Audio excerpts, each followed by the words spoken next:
Bendahara Melaka merupakan satu jawatan pemerintahan zaman Kesultanan Melayu Melaka.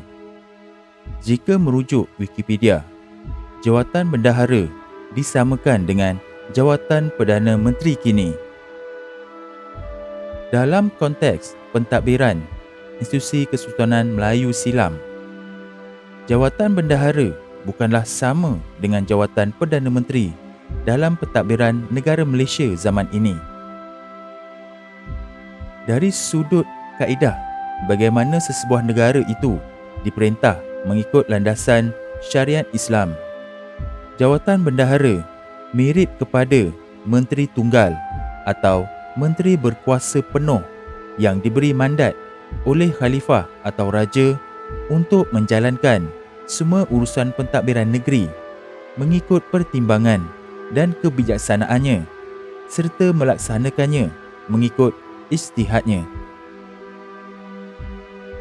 Perlu ditegaskan bahawa jawatan Perdana Menteri yang kita amalkan zaman sekarang ini diambil daripada sistem politik Westminster di United Kingdom dalam abad ke-19 Masihi. Sedangkan jawatan bendahara adalah dibuat menurut acuan perundangan kerangka watan yang diwariskan oleh Kesultanan Melaka beratus tahun yang lalu, dan ianya berpandukan kepada hukum syariat dan adat Melayu. Bendahara merupakan ketua semua pembesar Melaka dan ketua kerajaan yang membuatkan jawatan ini kedua terpenting selepas Raja Melaka, sehingga meletakkan kedudukan bendahara ini dalam kata lain sebagai tempat perbendaharaan bagi segala rahsia raja. Bendahara diberikan kuasa untuk menjaga keselamatan Melaka secara keseluruhannya. Selain itu, bendahara turut menjalankan undang-undang Melaka yang terdiri daripada Hukum Kanun Melaka dan Undang-Undang Laut Melaka. Hal ini membuatkan bendahara turut berperanan sebagai hakim dan mempunyai mahkamah sendiri yang dinamakan Balai Bendahara. Kuasa kehakiman bendahara meliputi semua kes jenayah kecuali hukuman bunuh yang hanya boleh dilaksanakan oleh raja. Bendahara turut mempunyai pengaruh yang besar sehinggakan perlantikan raja yang baru turut dijalankan oleh bendahara. Sebagai penasihat raja, bendahara bertanggungjawab untuk menjaga hubungan antara Melaka dengan negara asing. Bendahara juga harus memastikan kesetiaan rakyat kepada Raja Melaka adalah tidak berbelah bagi dan mengelakkan dari sebarang penderhakaan dan pemberontakan. Saya ada ditanya, siapa Tun Perpatih Putih? Dan adakah beliau juga adalah Tun Perpatih Permuka Berjajah? Pada video ini saya akan hanya terangkan tentang persoalan tersebut. Berikut adalah senarai bendahara-bendahara Kesultanan Melaka.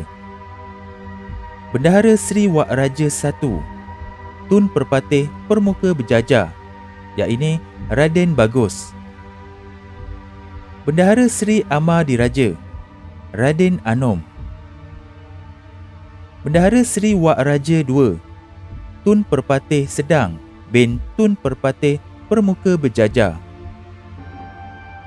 Bendahara Seri Nara Diraja, Tun Ali bin Raja Benua Keling Mani Purindam. Bendahara Seri Paduka Raja, Tun Perak bin Tun Perpatih Sedang. Tun Perpatih Putih bin Tun Perpatih Sedang. Bendahara Seri Tun Mutahir bin Tun Ali. Bendahara Seri Paduka Tuan Bendahara Tepok.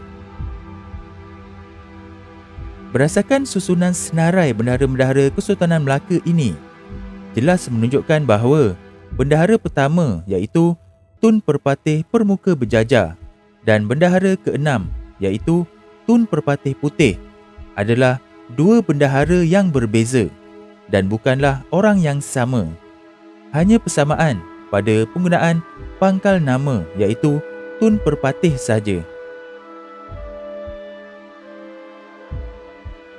Pada sejarah Melayu versi Raffles, Raden Bagus adalah Tun Perpatih Permuka Berjajah, diberi gelaran Bendahara Seri Wak Raja, Bendahara Melaka pertama.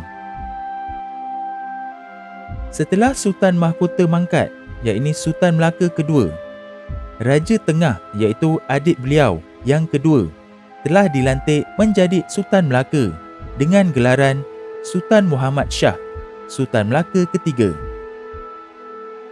Adik beliau yang bongsu pula iaitu Raden Anom menjadi Bendahara Seri Amar Diraja, Bendahara Melaka kedua. Ini menunjukkan bahawa mereka adalah adik-beradik dalam satu keluarga yang menjadi sultan dan bendahara untuk mentadbir Kerajaan Kesultanan Melaka. Tun Perpatih Putih bin Tun Perpatih Sedang adalah adik Tun Perak serta bendahara Melaka kepada Sultan Mahmud Shah. Apabila Sultan Mansur Shah hendak menjalinkan hubungan diplomatik dengan China, baginda menghantar Tun Perpatih Putih sebagai utusannya dengan sepucuk surat untuk Maharaja Jingtai. Tun Perpatih berjaya menarik hati Maharaja China dengan kemasyhuran dan kesergaman Kesultanan Melaka sehingga hubungan diplomatik antara China dan Melaka berpanjangan.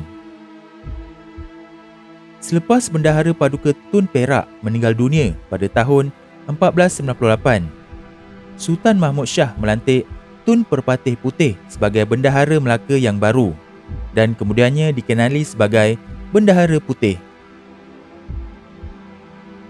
Berdasarkan rujukan salah silah dari Sejarah Melayu versi A. Samad Ahmad 1979, R.O. Winstead, Arkib Negara Malaysia dan beberapa sumber lain menyatakan bahawa Bendahara Tun Perpatih Permuka Berjajah adalah anak kepada Sang Nila Utama dengan Raden Chandra Puri, iaitu anak Demang Lebar Daun daripada dua beradik iaitu dengan Raja Kecil Besar.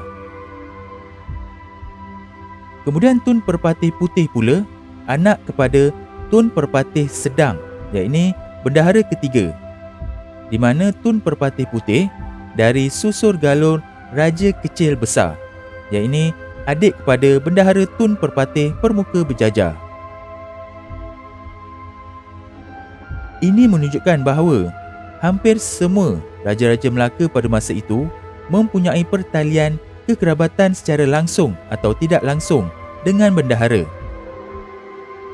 Pertalian kekerabatan dengan raja-raja dan pembesar-pembesar dan orang kaya utama Melaka tentunya membolehkan mereka mempertinggi martabatnya. Sokongan orang bawahannya telah membolehkan mereka meneruskan usahanya untuk menjadikan Melaka sebagai sebuah empayar yang disegani di rantau ini.